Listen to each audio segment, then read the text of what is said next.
nerviosa como tal va a estar compuesta por el axón, las células gliales y el tejido conectivo que está recubierto por la parte endoneural. Ahora, las fibras nerviosas, todas las fibras nerviosas van a estar rodeadas por tres partes. La primera parte, o la que cubre como tal a la fibra nerviosa, es el endoneuro. Luego del endoneuro va a venir el perineuro.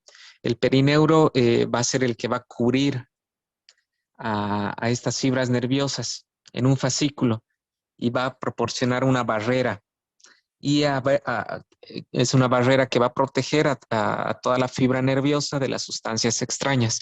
Y por encima de este perineuro está el epineuro, que va a recubrir como tal a todo el fascículo dentro de la vaina cilíndrica.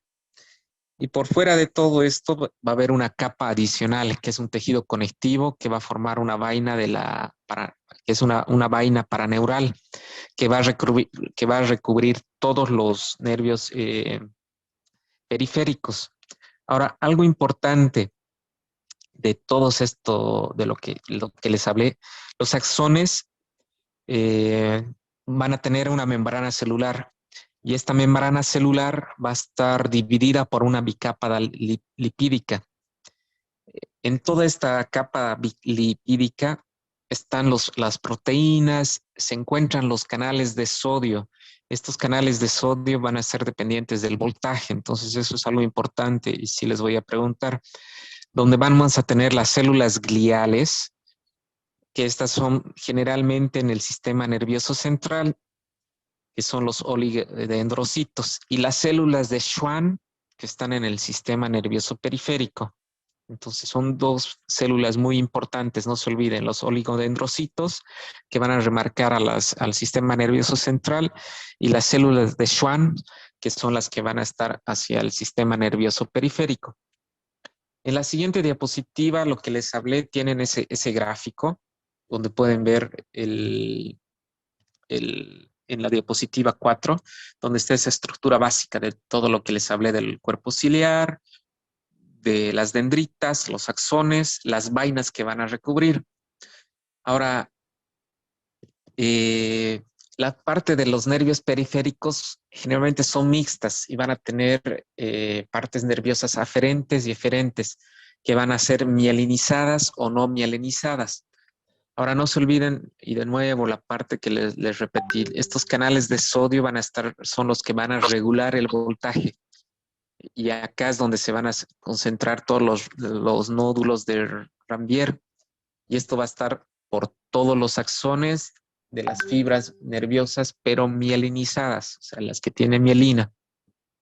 Y entonces cuando se introduce el anestésico local va a actuar en esta parte, donde va a ocurrir como una barrera, donde no va a haber esta carga o este cambio de voltaje.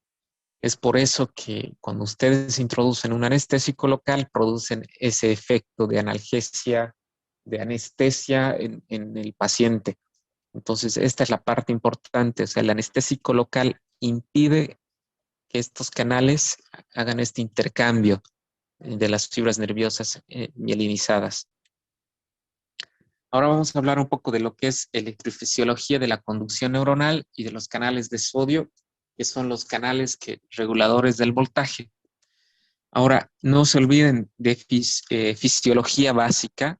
Las neuronas potenciales en la membrana de reposo generalmente están en menos 60 a menos 70 milivoltios. Eso es lo normal.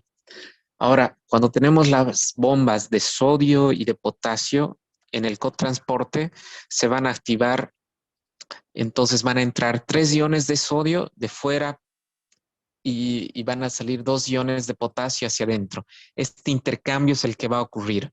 Entonces siempre va a haber este intercambio de despolarización a repolarización. Esto es lo que sí o sí se realiza, entonces no se olviden de que los anestésicos locales actúan en esta parte. Ahora, los canales de sodio, que son reguladores de voltaje, están con esas iniciales BGE y obviamente sodio. Eso van a ver en la bibliografía en el libro o en otros textos. Entonces no se olviden, cuando vean esa sigla, estamos hablando de los canales reguladores de voltaje del sodio exclusivamente. constan de una subunidad alfa y pueden tener una o dos subunidades beta. Ahora vamos a hablar de los canales de sodio, que son los reguladores del voltaje y de las interacciones de todos los anestésicos locales. Los anestésicos locales van a actuar en la membrana axonal. Estos se unen a una región que está dentro de una subunidad alfa.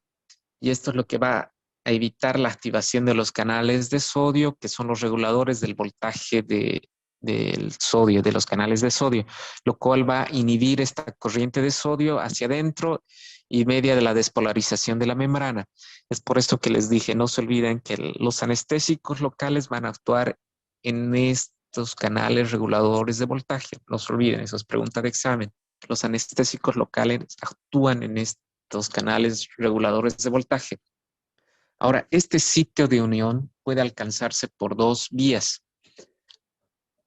Estas son la ruta hidrófila y la ruta hidrofóbica. Entonces, igual, esta es otra pregunta de examen, por eso está resaltado con otro color en la diapositiva.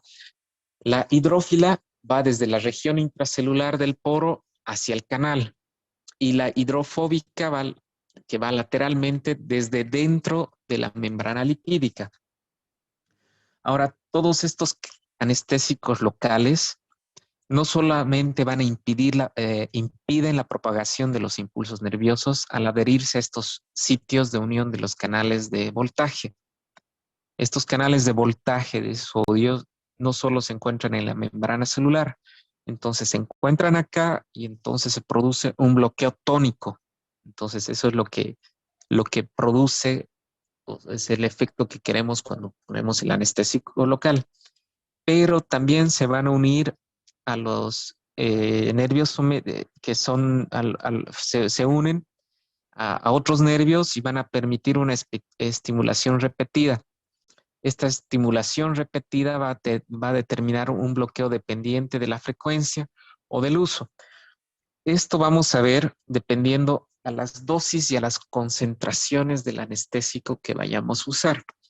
En las diapositivas de adelante vamos a ver la clasificación y vamos a ver los anestésicos que tenemos, bueno, de los que se describen generalmente y los que tenemos en nuestro medio. Ahora, los anestésicos locales, como ya les dije, no solamente van a permitir esa propagación por el bloqueo tónico, también del bloqueo de la frecuencia o el bloqueo de uso. Pasamos a la siguiente diapositiva. Ahora, los mecanismos del bloqueo nervioso. Ahora, los mecanismos del bloqueo nervioso, vamos a tener que los anestésicos locales se van a unir a los canales de sodio que van a regular los canales de voltaje de sodio. Y estos canales de voltaje deben alcanzar la membrana neuronal para que pueda haber esta acción y este mecanismo de bloqueo nervioso. Ahora, la calidad del bloqueo va a estar determinada por la potencia intrínseca del anestésico local, el volumen del anestésico local. Dependiendo a esto, nosotros podemos ver la calidad de nuestros bloqueos. Y obviamente, dependiendo a eso, vamos a usar diferentes tipos de anestésicos locales para producir esto en nuestros pacientes. Ahora, clínicamente se encuentra una progresión que es predecible del bloqueo en la función sensitiva motora, que va a iniciar por una pérdida de la sensación, de la temperatura, de la propiocepción, la función motora, del dolor agudo y el tacto ligero. Generalmente, esta es otra pregunta que sí la voy a realizar. Esto es algo importante que igual, si es que alguno de ustedes llega a ser anestesiólogo, le interesa, va a ser una pregunta que se le hace a todos los residentes. Entonces, este bloqueo diferencial se va a referir a la progresión predecible del bloqueo de las funciones sensitivas y motoras, obviamente que están dadas por los anestésicos locales. Generalmente va a empezar por una pérdida de la sensación de la temperatura. Luego va a haber un bloqueo del deterioro propioceptivo, luego la función motora, luego el dolor agudo y luego el tacto fino. Generalmente, en una persona normal, esto es lo que tendríamos que tener en nuestros pacientes. Entonces, es algo para que recalquen ese último párrafo que sí va a ser otra pregunta del examen. Ahora, el bloqueo diferencial. Este bloqueo diferencial, en la siguiente diapositiva, vamos a tener que se refiere a la progresión predecible del bloqueo de la función motora y de la función sensitiva por los anestésicos locales. Se va a iniciar, no se olviden, con la pérdida de la sensación de la temperatura, seguida por las alteraciones propioceptivas, función motora, dolor agudo y tacto ligero. Entonces, son cosas que sí o sí, por favor, está igual recalcado, es pregunta de examen. Ahora vamos a hablar de lo que es farmacodinamia de los anestésicos locales. Vamos a hablar de lo que son las propiedades físico-químicas y van a estar en relación con la actividad y la potencia de los anestésicos locales. Todos los anestésicos locales en solución son bases débiles, que por lo general tienen una carga positiva con un grupo amino a un pH fisiológico. Las estructuras prototípicas van a consistir en no se olviden, en un grupo hidrofóbico y un grupo hidrofílico, que ya está incluso recalcado en las diapositivas anteriores. El grupo hidrofóbico va a tener un anillo aromático que es liposoluble y el hidrofólico va a tener una amina que va a estar cargada. Esta amina va a tener un enlace tanto con una amida o un éster. Entonces, acá es donde se pueden clasificar los anestésicos locales en aminoamidas o en aminoesteres. Entonces, esos son los dos grupos grandes de clasificación de los anestésicos locales. Estos se van a diferenciar o se van a dividir en dos grandes en el grupo hidrofólico, que es el que va a dar la carga. Entonces no se olviden, amidas y aminoesteres, esos son los dos grupos de anestésicos locales, que es otra pregunta de examen. Ahora, la naturaleza del enlace químico es la base para que se clasifiquen en anestésicos locales como aminoamidas y aminoesteres. Entonces no se olviden, son dos, aminoamidas y aminoesteres. Y esto va a estar dado por el grupo hidrofólico, que es la amida cargada. Ahora, el enlace entre el anillo aromático hidrofóbico del anestésico local y su grupo amida hidrofóbica va a determinar la clase molecular, que es una aminoamida o una aminoester, y la ruta metabólica. Estas son las sustancias químicas que van a tener en el anillo aromático o en el grupo amida, que va a determinar la potencia del fármaco, o sea, del anestésico local, su inicio y la duración de la acción. Luego van a ver una diapositiva en la 13 donde están las propiedades físico-químicas de estos anestésicos locales. Hay una tabla. Entonces, véanla esa tabla. Ahí están los dos grandes grupos de los anestésicos locales. Tenemos los aminoácidos y los aminoamidas y aminoesteres. En la diapositiva me equivoqué, no es aminoácido, es aminoamida, ya para corregir esa diapositiva. No es aminoácido, es aminoamida y aminoesteres, ¿ya? Dentro de las aminoamidas, los comerciales en nuestro medio son la lidocaína, la bupivacaína y la ropivacaína. Entonces, para que corrijan ese gráfico, es amidoamida, no amidoácido. Ya, error de typeo. Entonces, para corregir ese gráfico. Y el otro es el aminoesteres, que el más comercial o el que más se usa es la procaína. Ahora, algo que sí les voy a preguntar es el pK de los anestésicos, de la lidocaína y de la bupivacaína, que son los anestésicos locales que existen en nuestro medio. Entonces, el pK de la lidocaína generalmente es 7.9 y de la bupivacaína 8.1. Eso es algo que sí les voy a preguntar y es bueno que lo memoricen. Son dos cifras que las tendrían que memorizar, que no va a ser nada del otro mundo. Pero entonces les recalco, esa diapositiva es aminoamida, no aminoácido, está mal. Error de typeo, el otro es aminoester.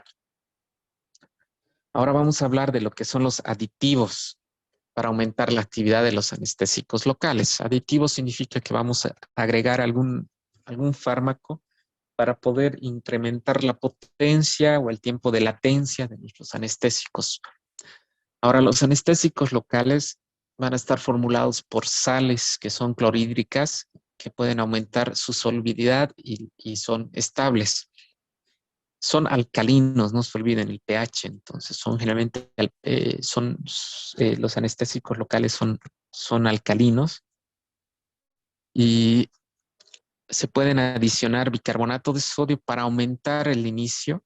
Entonces nosotros podemos alcalinizar más el anestésico local agregando un bicarbonato de sodio para que el inicio del anestésico local sea más rápido.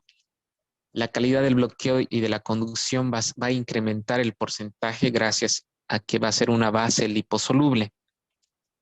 Luego, otro aditivo es la epinefrina.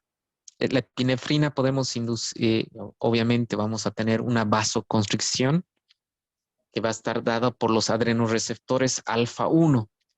Esto va a aumentar la actividad de los anestésicos locales hasta llegar a antagonizar el efecto vasodilatador inherente. Es otra pregunta de examen que se les va a hacer. Entonces, la epinefrina en los anestésicos locales induce la vasoconstricción. Entonces, esta vasoconstricción va a estar dada por los adrenoreceptores alfa 1. Esa es otra pregunta de examen. Ahora, se puede agregar otro fármaco, que es la clonidina. La clonidina es un agonista alfa 2 y este va a tener un efecto inhibitorio sobre la conducción neuronal. Estas van a tener sobre las fibras nerviosas periféricas que van desde la A hasta la C. Pero con la clonidina generalmente se quiere mejorar la duración del bloqueo, pero tiene efectos que pueden ser una bradicardia o una hipotensión ortostática. Por eso hay estudios que no hay anestesiólogos y que no se usa generalmente la clonidina como un aditivo. Obviamente que hay escuelas y hospitales que sí los usan, ¿no? Pero también hay muchos estudios por esta parte que no se los usa. Ahora vamos a hablar de lo que es farmacocinética de los anestésicos locales. No se olviden la farmacocinética. Se les va a preguntar, igual es otro tema que es el otro tema para que vayan estudiando, farmacocinética y farmacodinámica, las diferencias de ambos. Entonces, farmacocinética, vamos a ver la absorción sistémica del anestésico local. La absorción es sistémica y va a ir disminuyendo a proporción mayor al margen de seguridad. La velocidad y la extensión de la absorción de todos los anestésicos locales va a poder tener un riesgo de toxicidad sistémica y van a estar determinadas por las dosis totales del anestésico. El sitio de administración, obviamente las propiedades físico y químicas, tanto de la liposolubilidad y de la adición o no de vasoconstrictores en nuestros anestésicos locales. Ahora, la distribución. Obviamente que después de la absorción sistémica se va a ver la distribución, que puede ser rápida a través de los tejidos corporales y puede describirse como un modelo de dos compartimentos. Va a recibir una influencia de la perfusión, el coeficiente de partición y la masa de los compartimentos específicos de estos tejidos. Ahora, la eliminación va a estar dada dependiendo a los dos grandes grupos que tenemos, que son los aminoamidas y los aminoesteres. No se olviden que es pregunta de examen. Las aminoamidas se van a metabolizar en el hígado por las enzimas del citocromo P450 y va a ser por dos formas, que son la N-desalquilinación y la hidroxilación, que esas son las formas de las aminoamidas. La prilocaína se va a hidrolizar por la toluina, que puede ser oxidada por una hemoglobina de manera dependiente a las dosis y esto puede producirte una hemoglobinúrida. Ahora, los aminoesteres se van a metabolizar por la colinesterasa plasmática.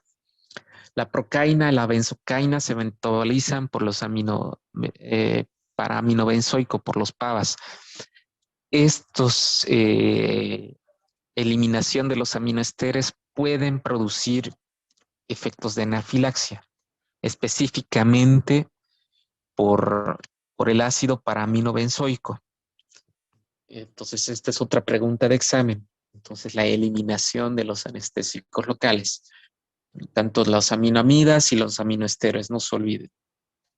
Las aminoamidas se metabolizan en el hígado y se metabolizan por las enzimas del citocromo P450 y por dos partes, no se olviden. Una que es la desalquilinación y la hidroxilación. Y los aminoesteres se metabolizan por la colinesterasa plasmática. Y los aminoesteres son los que se van a metabolizar por el ácido paraaminobenzoico. No se olviden que este ácido es el que puede y está relacionado con las reacciones anafilácticas. Ahora vamos a hablar un poco de lo que ya es la farmacocinética clínica como tal. Ahora, el grado de unión de las proteínas plasmáticas se va a reducir a la concentración de la glicoproteína ácida alfa 1 y de la albúmina. Y también puede estar influido por el pH del plasma de nuestro paciente. Cuando se disminuyen las proteínas plasmáticas, en la siguiente diapositiva, para que me puedan seguir, va a haber una disminución en las proteínas plasmáticas en pacientes cirróticos, en embarazo, en neonato. Entonces, en este tipo de personas o de pacientes va a estar reducida la capacidad de la unión. También en pacientes con acidosis, o sea, con crisis convulsivas, paro cardíaco, con insuficiencia renal, se puede aumentar de manera la cantidad del medicamento de forma libre. Entonces, en estos pacientes que están presentando una acidosis o con estas crisis, cuando nosotros ponemos anestésicos locales en estos pacientes, el anestésico local va a seguir circulando en el organismo de nuestro paciente. Es otro punto que tenemos que tener cuidado y saber en qué casos usarlos y en qué casos no usar los fármacos. Ahora, la toxicidad de los anestésicos locales. Ahora, vamos a tener una toxicidad en el sistema nervioso central, ya que los anestésicos locales pueden cruzar con gran facilidad la barrera hematoencefálica. Ahora, esto es otra pregunta de examen, porque ustedes en emergencia sí o sí van a usar anestésicos locales para suturar una herida o para revisar, drenar abscesos, dependiendo, que son cosas que sí las van a hacer en el internado. Entonces, cuando ustedes vean los efectos de toxicidad en sus pacientes, pueden iniciar con una somnolencia, un entumecimiento de a relación de la boca, un hormigueo facial, puede tener una agitación, puede tener ese tinnitus, puede tener alucinaciones auditivas. Esto puede exacerbarse, puede ir progresando si no actuamos o si el anestésico local ha sido con dosis muy altas o concentraciones muy altas. Puede haber un temblor, puede incluso haber fasciculaciones musculares con contracciones clónicas y tónicas en ese paciente. Si no se actúa, puede progresar a una depresión generalizada del sistema nervioso, un coma, un paro cardiorrespiratorio. Entonces son pautas que tenemos que dar en cuenta y fijarnos en nuestros pacientes. Entonces no se olviden de los síntomas de la toxicidad por anestésicos locales. Entonces, otra pregunta de examen, ¿va a haber un entumecimiento u hormigueo facial? Los acúfenos o el tinnitus. Puede haber estados mentales de alerta o confusión, puede haber convulsiones, va a haber una pérdida de la conciencia. Obviamente, si están ya monitorizados estos pacientes, pueden haber bradiarritmia, una fibrilación y obviamente colapsar con un paro cardíaco. Entonces, eh, son signos y síntomas que ustedes tienen que ver cuando apliquen los anestésicos locales en sus pacientes. Por eso es muy importante las dosis. Tenemos dosis estándares para usar los anestésicos locales y tenemos las dosis tóxicas. Estas dosis son las que les voy a indicar en un momento y son las dosis que ustedes tienen que dominar, por lo menos de dos fármacos que sí les voy a indicar, que ustedes sí o sí los van a manejar en emergencia cuando estén haciendo ya el internado. Entonces tienen que saber muy bien esas dosis para evitar estos efectos de toxicidad por anestésicos locales. Ahora, también va a haber una toxicidad del sistema cardiovascular por una inestabilidad hemodinámica. Va a haber una depresión del miocardio con una vasodilatación arterial directa y las disritmias, una bradicardia y luego las taquis supraventriculares. Y bueno, obviamente se desencadena en un paro. Los anestésicos locales van a bloquear el sistema de conducción a través de un bloqueo dependiente de las dosis.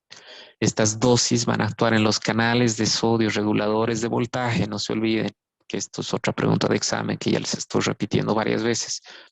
Esto va a llegar por diferentes características, la capacidad del bloqueo a los canales de sodio.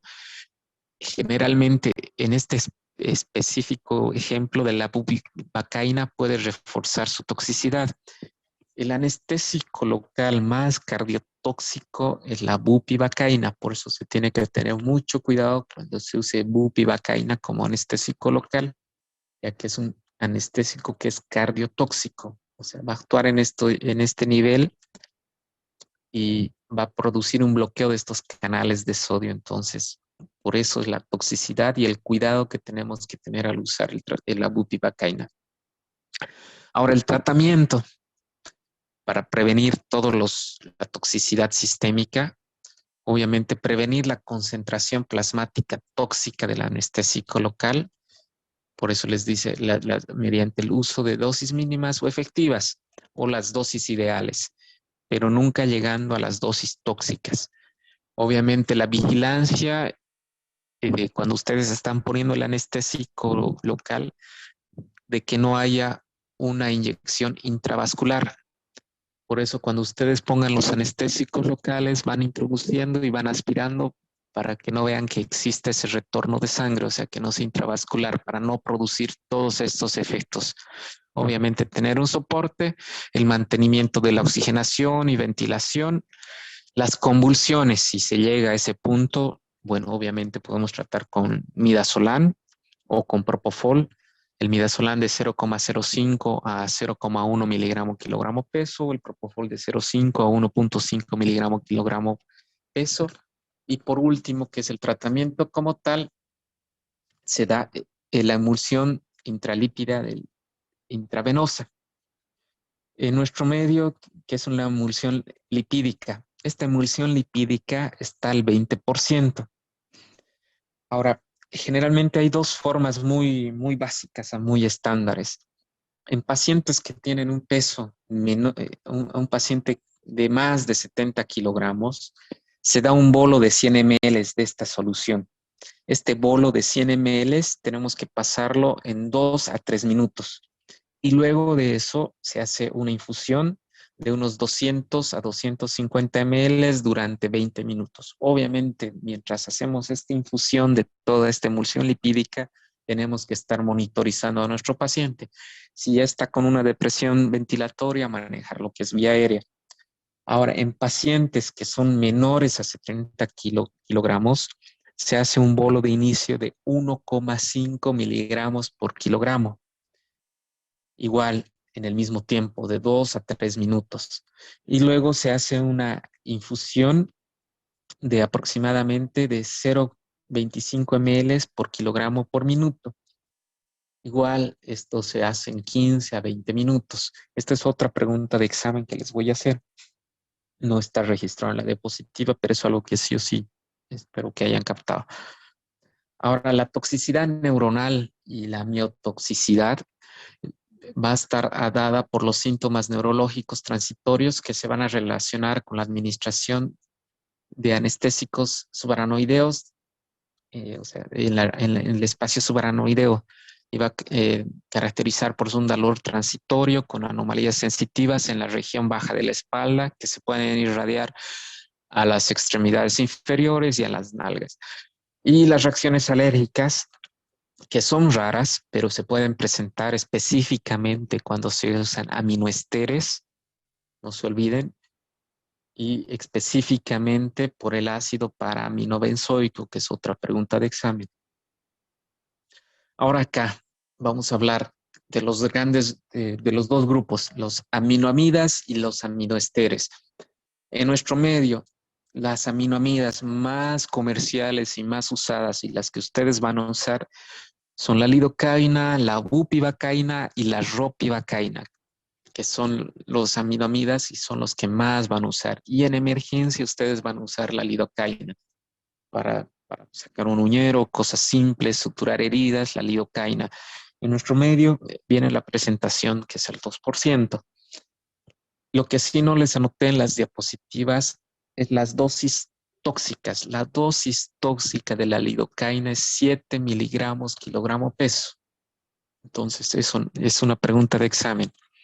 Entonces, ustedes tienen que saber ese margen. Cuando ustedes introduzcan el anestésico, que es la lidocaína, el anestésico común que van a usarlo, no se olviden de esa dosis tóxica. Nunca llegan a ese margen pueden manejar un margen de 4, de 5 miligramos kilogramo peso, que es un margen ideal, un margen seguro para que puedan trabajar con sus pacientes.